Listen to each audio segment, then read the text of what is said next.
In this lesson, we'll learn how to select objects, mirror them, and use existing geometry to model an arced wall and how to change the visibility of your view. Revit has the basic drafting functionality you would expect to see: mirror, copy, move, rotate, and so on. The objective here is to practice workflow. We're going to mirror two walls to allow us to keep modeling.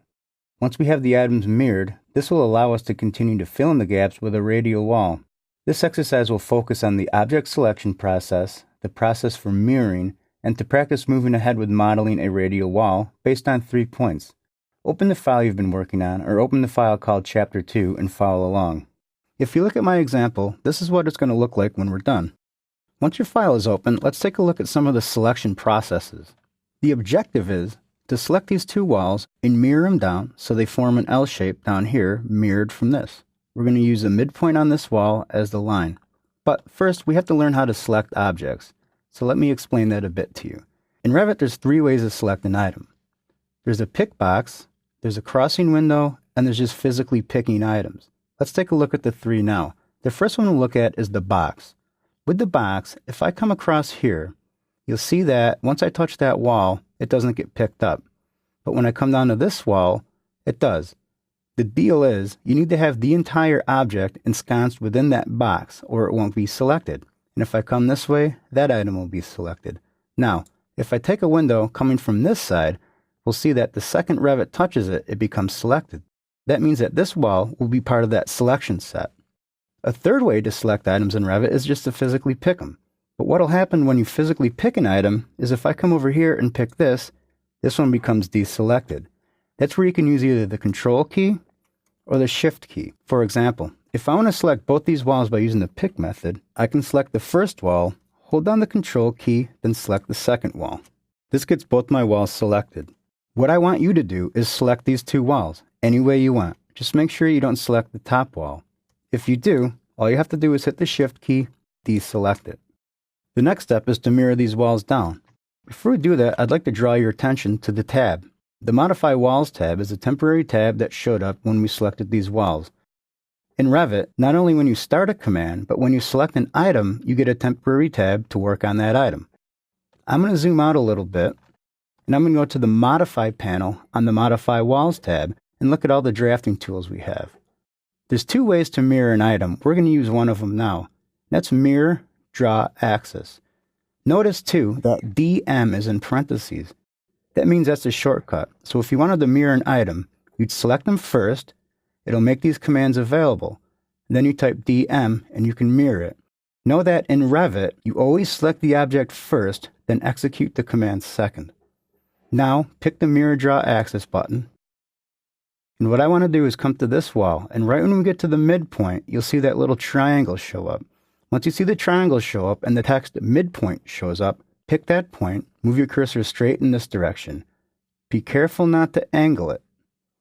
Straight in that direction. When you see that snap tip show up and when you see that reference plane show up, come in this direction. You can pick a point anywhere in this direction and it's going to mirror the wall.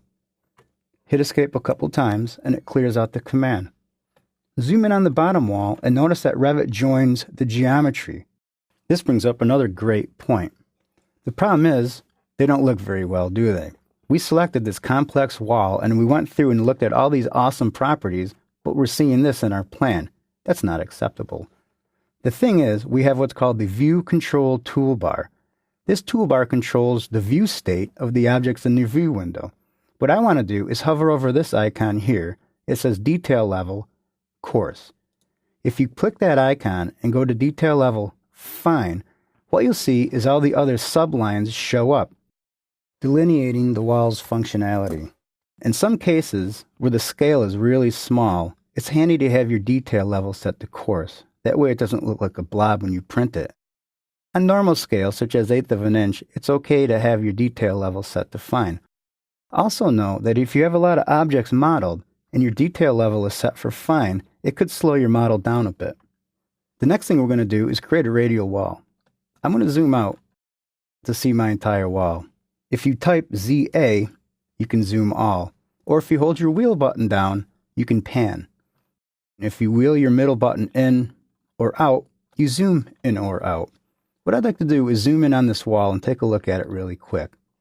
what we're going to do is we're going to draw another wall from this endpoint here down to this endpoint here. So to do that, the best way I find is you can just right-click on any wall that's there and create similar. Revit allows you to build on existing geometry. It makes it so much easier to select the right types of walls. The next thing I want to do is on the Draw panel of the Modify Place Wall tab, I want to click on the Start End Radius Arc button. I'm going to zoom in on this wall as close as I can by wheeling in with my mouse button. And I'm going to click this endpoint.